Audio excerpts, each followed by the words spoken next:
Hello, my Belfast Thousand Nation. How's everyone doing today? Hopefully, everyone's having a great day. If not, I hope it gets better from here. We are back with another Coffeehouse Crime. This one is titled How Her Evil Web of Lies Destroyed Multiple Lives. Eleanor Williams. All right. I'm excited to get into this story. Go ahead, turn them lights down low, put on something comfy, cuddle up with someone special. Let's get Evil Web of Lies. This is gonna get.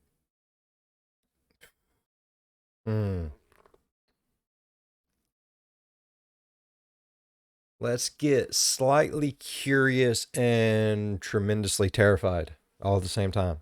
Yeah, let's do that. Let's do that. All right, I'm ready. Let's get into it.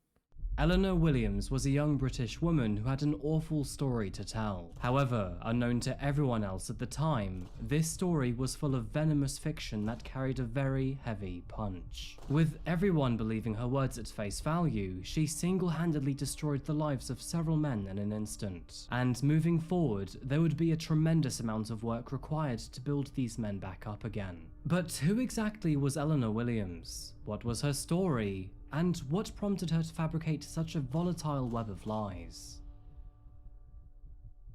Damn. Good morning, good afternoon, or good evening, folks. My name is Adrian, and welcome all. Someone straight fucked her up. Oh shit. Welcome back to Oh, Coffeehouse God. Crime. Today we're looking at the outrageous case of Eleanor Williams. Now, I don't usually post this type of content, and although it is still true crime, it's one step away from my usual format. But this story left me in absolute disbelief, and I believe has a very important message to share. Before we begin though, and just to let you know that I post true crime. Alright, I'm gonna go ahead and say it like I've watched some shit on Coffeehouse Crime that has royally fucked my brain hole.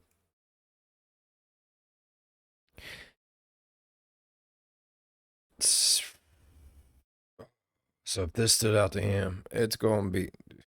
Let's go back in time and let's change it to let's get traumatized. Crime and strange cases here weekly, so if that is your sort of thing, please consider subscribing to Coffeehouse Crime. And now, with that said, please grab yourself a coffee, pull up a seat, and get ready for the deep dive. This is the case of Eleanor Williams.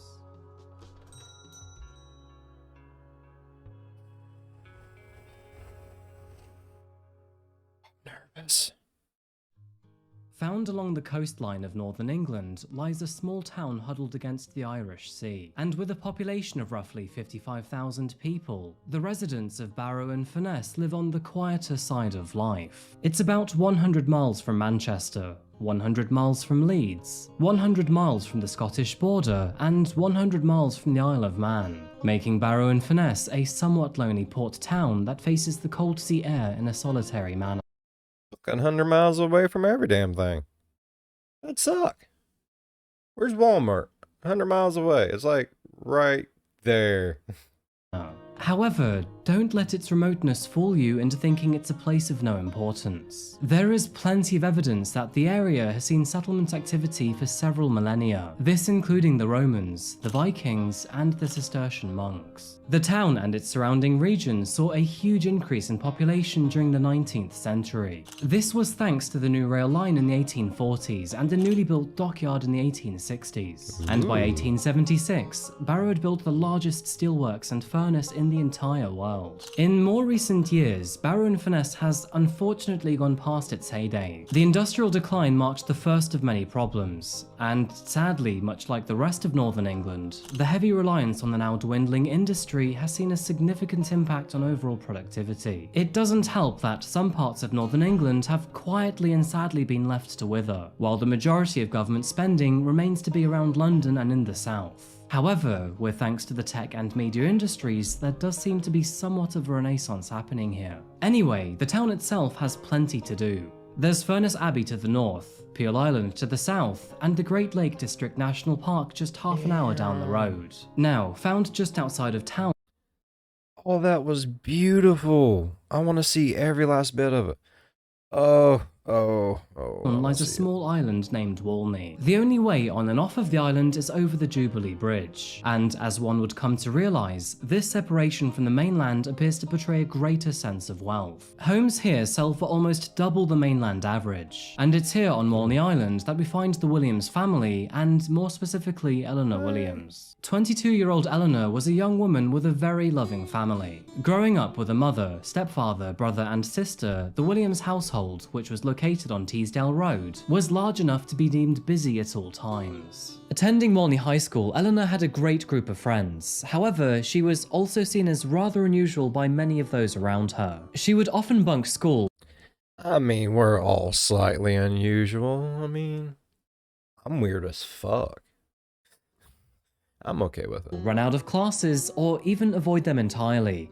And many of those around her described her behaviour as rather strange. I mean, everyone can be described as strange sometimes, to be honest. For me, I have full-blown conversations with my cat, which I know some people may see as weird. I talk to my dogs. It happens, but we all little fuckered. It's okay. It's okay. That's what makes us special. Very weird faces in the mirror. I try to pick things up with my feet, and I watch a lot of true crime. I get it, okay? I'm strange, you're strange, we're all strange. But that's not what friends meant when it came to Eleanor, because socially speaking, she seemed to be subdued, possessed even. However, neighbours described her as a very kind and pleasant woman who came from a very happy family and a very supportive household. Her grandmother used to be the cabinet member for Children's Services, and her mother used to work for the Labour Party. So yeah, Eleanor came from a strong family with strong and supportive women. Moving into her adult years and in gonna go to shit. I'm just letting everyone know it's about to go to shit. I feel it. I feel it in my skeleton bones. In the year 2019, Eleanor moved out of the family home and into her own apartment near Barrow. We'll get into the details later, but over the next several months, Eleanor disappeared a total of 32 times. And of course, this worried her mother greatly. But on May the Was she practicing magic? Like, did she just disappear, like, then reappear? Or you mean like she just dipped? Like, oh, reality's getting to be a little much today. I'm out. 20th, 2020, due to a chain of actions and consequences, the world of Eleanor and all of those around her would come crashing down. Oh shit.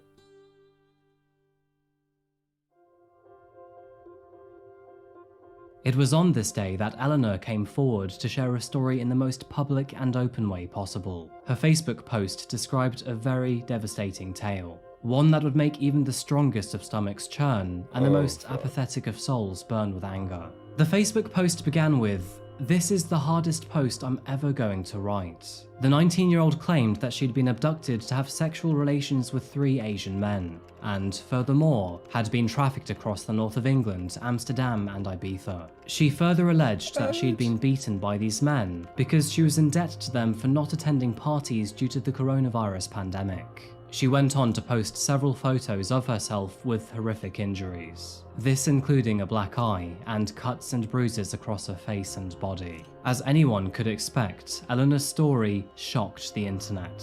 Her post attracted more than 100,000 views, stirred local and national media, outraged hundreds of thousands of citizens, and sent the community of Barrow and Finesse into total meltdown. With these allegations so serious, most of the world What was it true? Was what she said true? Oh my god, if it was, I feel horrible. If not, then that's shitty. Like, that's not something to fuck around with. Like, did it actually happen? And if it did actually happen, I feel horrible. Oh god. instantly believed her. Her sister and family came to her aid immediately, as did a newly formed community on Facebook. More than 60,000 members joined the group, and the hashtag Justice for Ellie began to trend. To add to this, a fundraiser campaign was launched in her name, and more than £22,000 or $27,000 was raised to help finance her legal aid.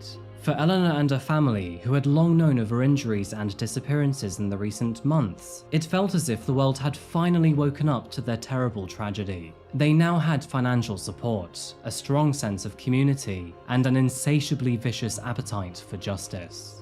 With the wind strongly in her sails, nothing was going to stop Eleanor's story from being heard. And to those who had allegedly caused great harm to her, they were now going to pay in the most distressing of ways. The judicial system wasn't the only thing coming for them now, and they would now have to deal with the wrath of an outraged general public too. But there was one slight, small and pivotal problem for Eleanor, and that was that her story was absolute bullshit. You know, it took investigators quite a while to find the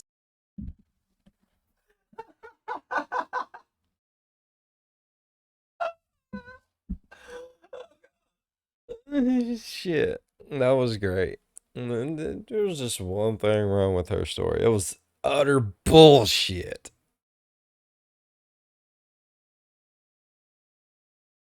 Oh, fuck. Adrian, buddy, that was good. Oh.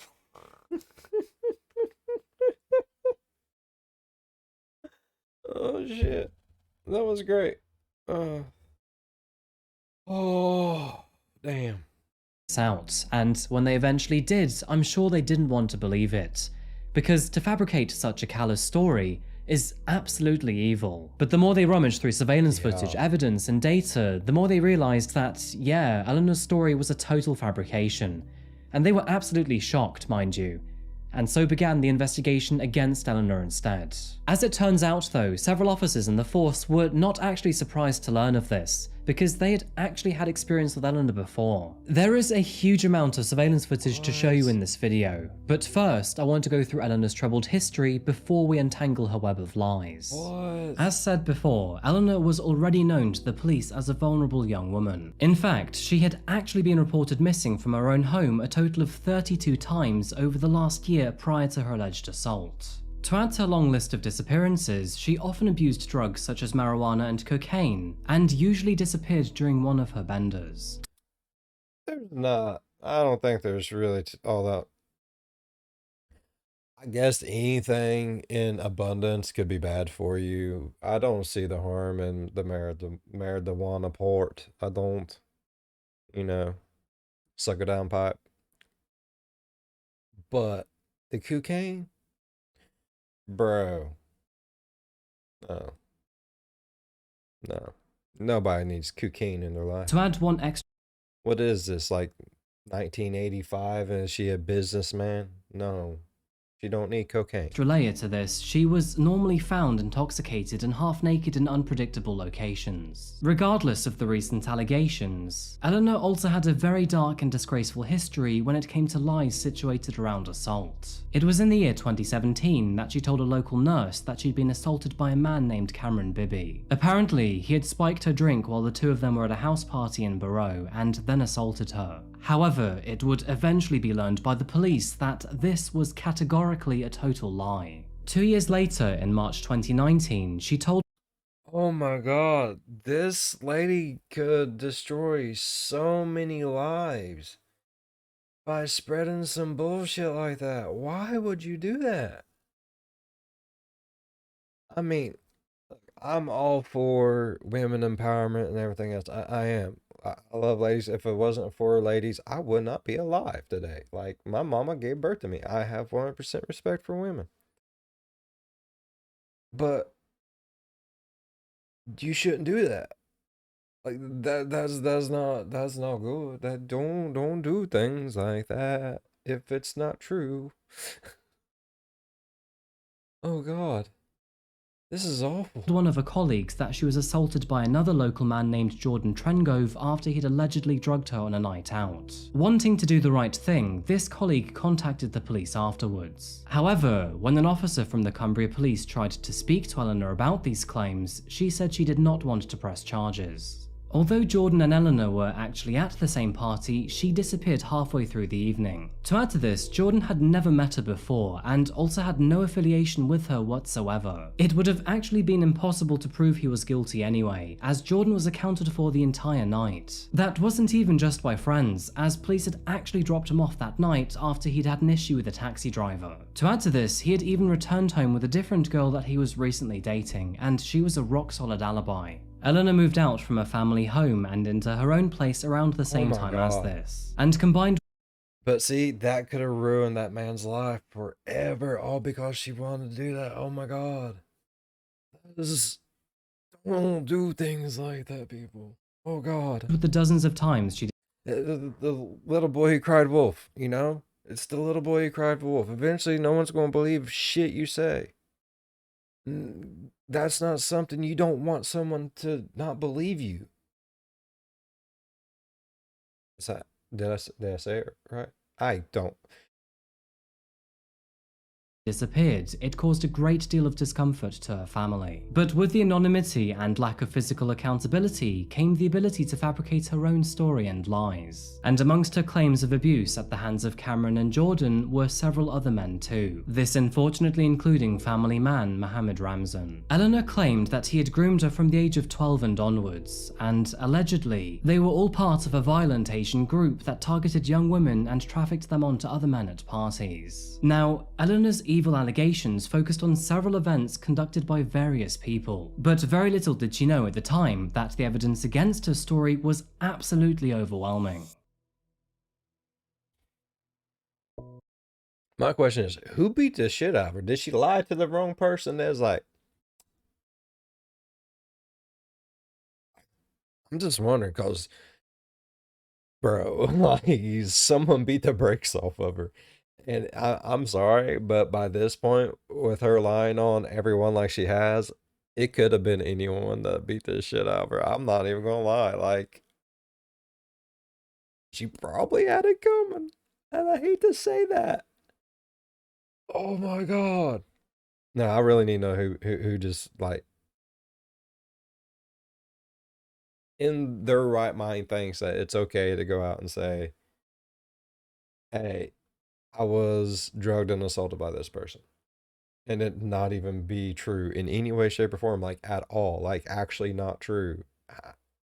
What kind of person is going to go and try to ruin someone else's life? That's bad shit. No matter how you cut it, no matter how you slice it, that is bad shit.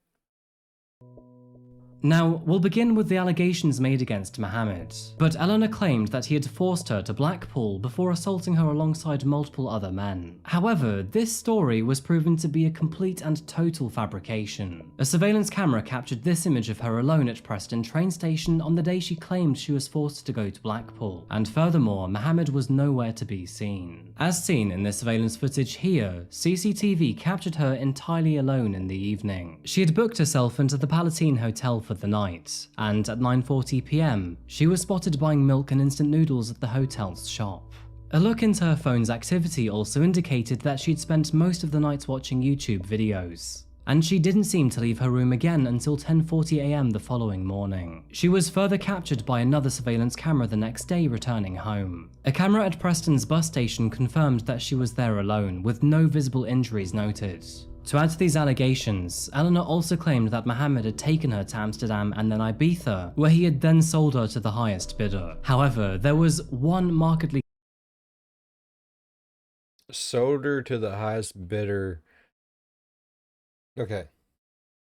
I have a few questions. This is probably going to sound stupid, but sold her to the highest bidder for them to keep?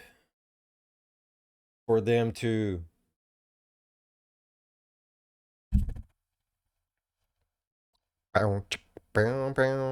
with her, or what did they buy her for? Like, I know that's probably a really dumb question, because my reasoning is if they bought her to keep, more than likely she ain't coming home. You're probably not coming home if you're being sold. You know? That's my questioning. contradictory point to this. On the very day that Eleanor claimed to have been with Mohammed in Amsterdam, he was spotted at a B&Q still back at home in England. And to add to this, he even had receipts to prove this. Focusing on the primary event of all of this, it was on the 18th of May 2020 that Eleanor was found later. How does she know these people? Like, are they friends of the family? Are they people that she actually knows? Like, how does she know these people? That's another question. At night by police. She was lying in a field with extensive injuries, including a swollen eye and a partially severed finger. She claimed that she had been picked up by a gang member before being taken to a house where 10 men were waiting for her, and you can likely guess what she claimed happened next. However, Eleanor's story did not make total sense to officers. They soon found a hammer with her blood on it against a fence close to where she was found that night. And a Home Office pathologist also concluded that her injuries were inconsistent with her account of events. But one of the most damning pieces of contradicting evidence comes from this surveillance video found right here. As just days before she was found in a field, this surveillance camera at the local Tesco's recorded her purchasing that very same hammer. This means that the damage caused to her face and body, as seen in her pictures, was in fact fully self-directed. She had inflicted each and every mark on. Are you fucking serious? She beat the fuck out of herself with a fucking hammer?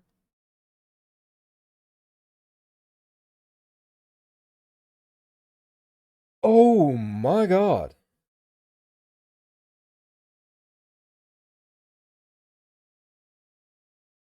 Oh my god.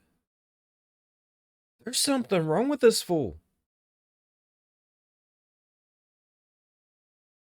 Why would you beat yourself down with a hammer? Man, you know how many guys you just accused of like doing bad things to you that was completely made up? You could have just went to any of their houses and they probably would have done that for you. Oh my god, I don't think I could beat the shit out of myself with anything. I couldn't. No. I can handle pain. I can handle an ass whooping. I don't think I could physically sit there and hit myself in the face with a hammer. Bro. On herself before waiting for someone to notice her in a field. Not only that, but she would further go on to take pictures of herself and blame several innocent men for her actions. The damage caused by her lies, even before her trial, was absolutely devastating, and not just to those that she accused, but to many others around town as well. In the wake of her claims, a local curry house had its window smashed in, and a Muslim was chased down the street after having beer poured over his head. The town became especially spiteful to all Asian residents, and not only that, but the number of racially motivated hate crimes tripled that summer. After her allegations came into the public spotlight, Mohammed's home was raided in the middle of the night, leaving it damaged and in need of repair. And the ice cream business that he'd spent so many years trying to build, gone in an instant. Damn. Nobody wants to buy ice cream from a man who allegedly beats a girl with a hammer. His family were targeted in the most horrendous. Yeah, it's like, hey, kids, you want to go to, you know, sex slave, rapey, hammer beater ice cream, or do you want to go Baskin Robbins? Stone Cold. Which one you want to go to? It ain't gonna be the beater assaulter, dude. I guarantee it. Wow, so he lost probably every fucking thing. Oh my god, see what I mean? Like, whole life ruined. Of ways too, and Oh. between all of them, they received over 500 death threat messages. All of this was too much for Damn. Mohammed to bear, and 2 weeks later, he tried to take his own life. Now, thankfully, he was not successful in this, but that doesn't change what he was thinking and the immense amount of pain he was feeling. That is awful. That is awful. For one, for this lady to go out and accuse people of all this, knowing good and well that they didn't. That's awful, and I'll explain why. Uh, for all the times it does actually happen to someone, and they're scared that no one is going to believe them, or that, oh, this person is, you know, who they are, so no one's going to believe someone like me. People like the things that this lady just did, and people like her make it really hard for ladies that actually have had bad things happen to them to find the help that they fucking need. And this really pisses me off. It really does. Because not only is she making it hard for the other women of the world to seek justice, it is also making it hard for this man to want to live. knowing that he's lost every fucking thing, tries to take his own life. That is so shit.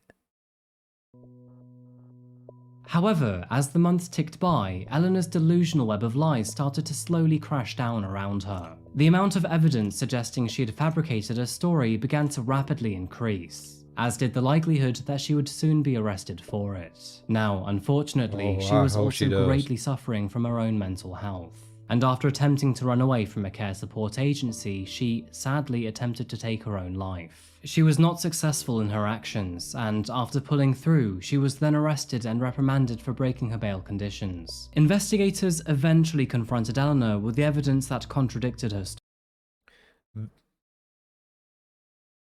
I just want to say, that is a cool ass looking police station.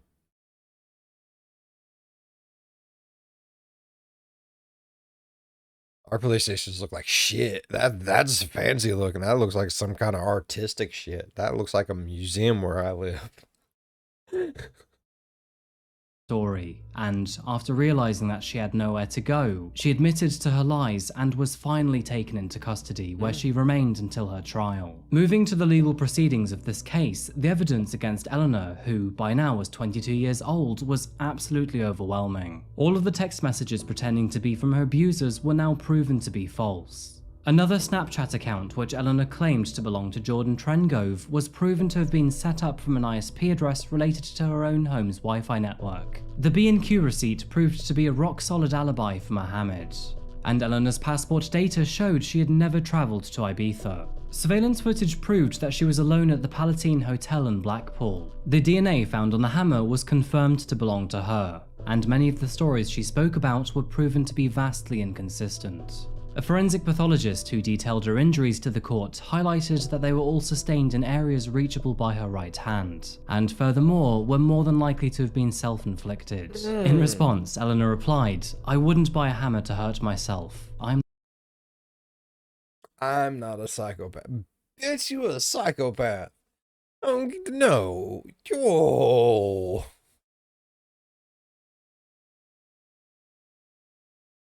Oh my God.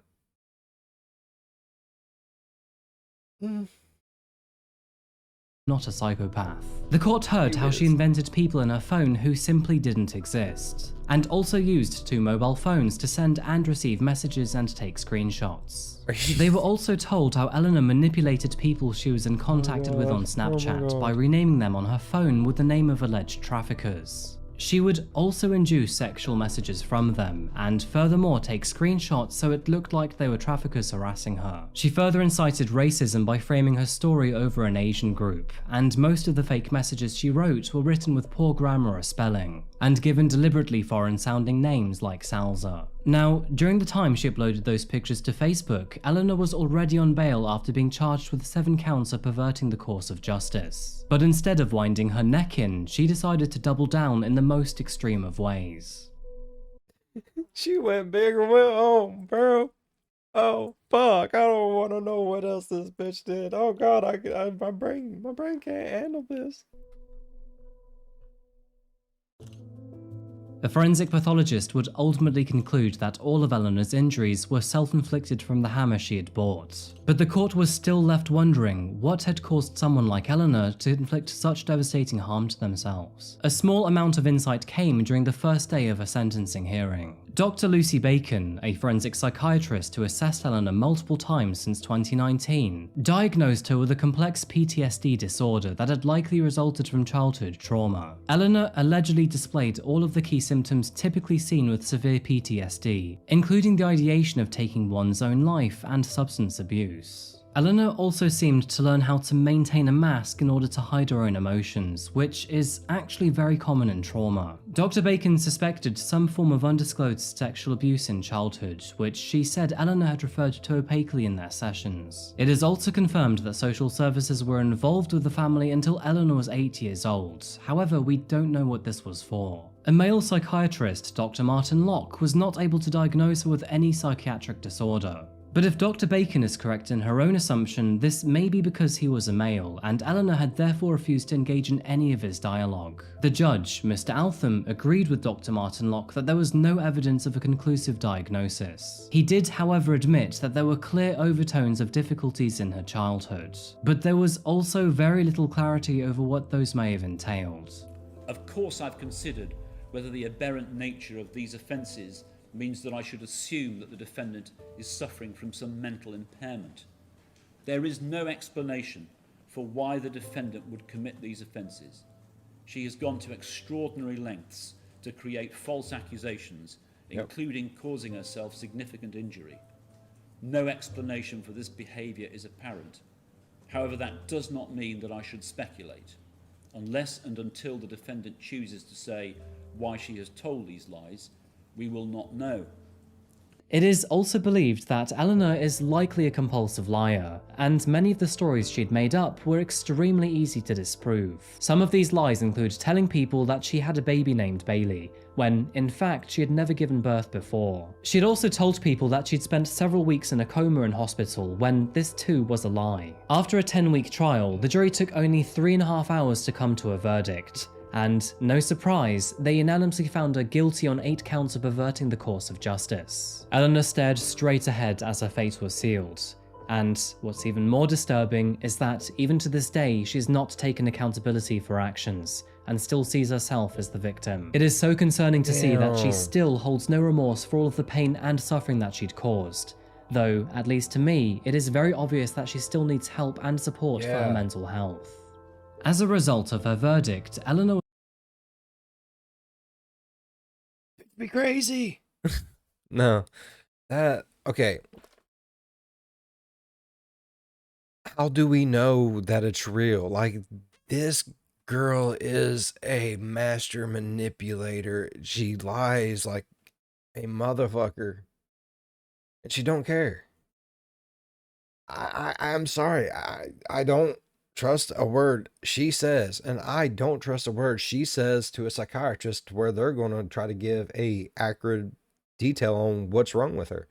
I'm good. I don't trust neither one of them because, for one, if she's a compulsive liar and she's fucking psycho, man, she don't know.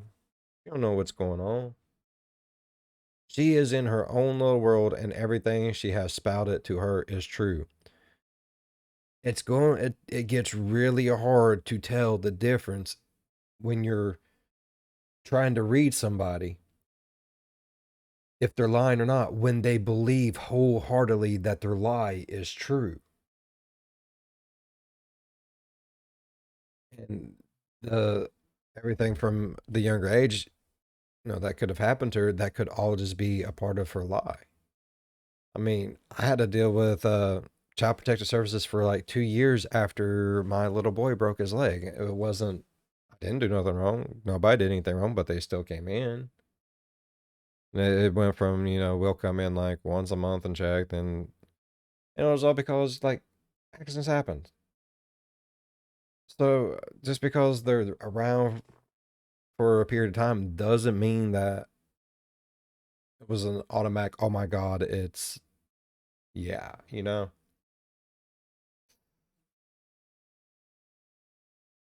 Matter of fact, little story, the doctor that whenever a child comes in, doctors have to again contact with Child Protective Services. The Child Protective Services, come in and check everything and make sure the kid's okay. I respect that. I do. I believe kids should be first priority all the time, 100%.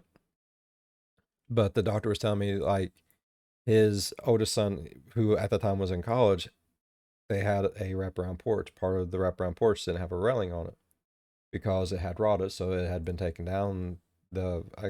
Within that week, somebody was coming out to redo it, and they was out on the porch, and his little boy went hauling ass down the porch, decided he could fly, jumped off the porch, landed on a bunch of rocks next to it, and like broke his arm and his collarbone.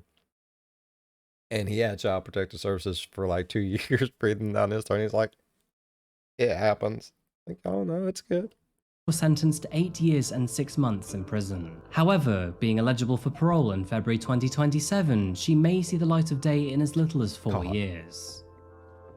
No. I don't think that's right. She shouldn't. Like, this dude tried to take his own life. She might not have murdered someone, but she ruined so many people's lives. No, she should not just be out in 4 years. I'm thinking 20 to 25.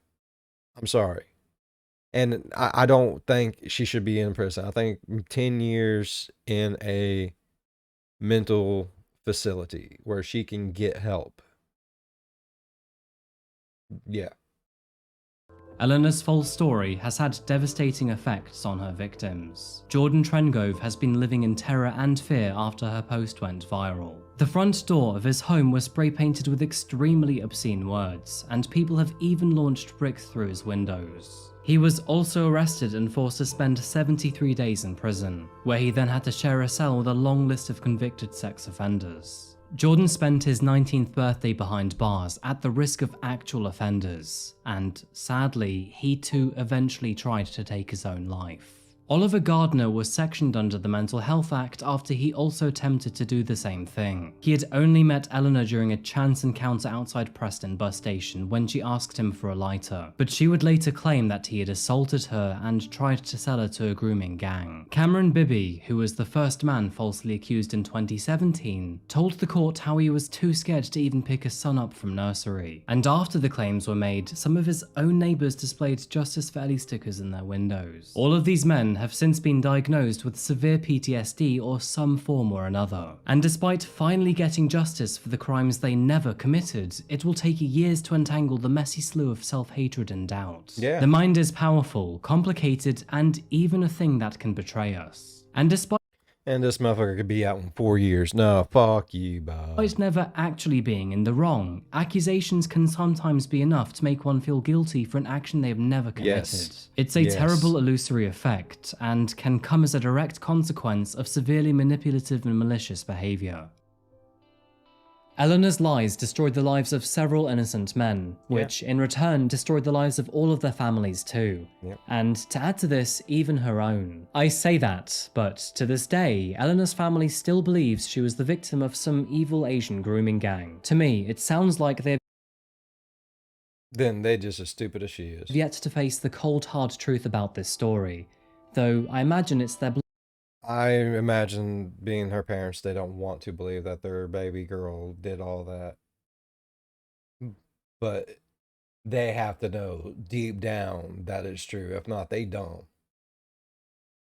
blind love that clouds them from rational judgment. This case has a very devastating knock-on effect too, because it is very likely that Eleanor's lies have prevented other men and women in real situations from Yes. coming forward. If you think Yes. about it, it's another perfect example of jumping to conclusions, because people often lead with emotion before even questioning the subject. Now, this is a completely normal response to have, and it's even hardwired into our DNA to help in fight or flight situations. But as we move into a world that is increasingly dominated by social media, or just the social world in general, we must get better at restraining ourselves when it comes to emotionally charged content and stories. Because in this situation, it left several men with heartbreaking consequences. And I hope that, moving forward, all of them will find peace through this experience. Anyway, folks, I'll be glad to wrap this story up. Thank you so much for being here for another video today. Man, thank you for a very good story. Like learnable moments, people. He's right. Like I said earlier in the video, her doing that made it 10 times harder for women to come forward. Women who was already scared of coming forward, thinking that they wasn't going to be believed. Now this stupid motherfucker comes out there, does what she does, is going to make it 10 times harder for other women who don't feel comfortable doing it in the first place to come forward. And it same way with men. It can happen to women, it can happen to men, it can happen to anyone. And now everyone's gonna be like, that's not fair to no one. And these poor guys that actually did nothing but was just living their best life, had someone come and try to take everything away from them and destroy them. And that's not right. That's not fair. I don't think we should ever try to destroy each other. We should try to help each other, pick each other up, build each other up, not just. Mm. Man, Mike. I mean, shit, Adrian. I can't think. Like, yeah, this is Coffeehouse Crime. Adrian, bud, you melted my brain today. That just.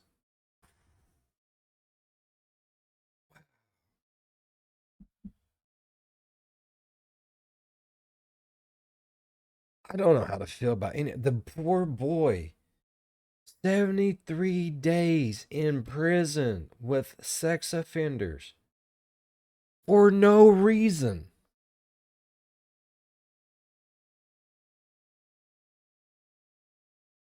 Like they all but what, one have tried to end it. Man, Adrian, bro, I really enjoyed today's story. If you enjoyed today's story as much as I did, please leave a thumbs up. If you're a fan of the spooky, scary, strange, think about subscribing. As always, be good to one another, and I'll see you in the next one. Bye-bye. I think she should get a hell of a lot more than possibly out in 4 years. She, mm, 25 years, no less than 10, and it needs to be in a mental facility where she can get help. That's what I think.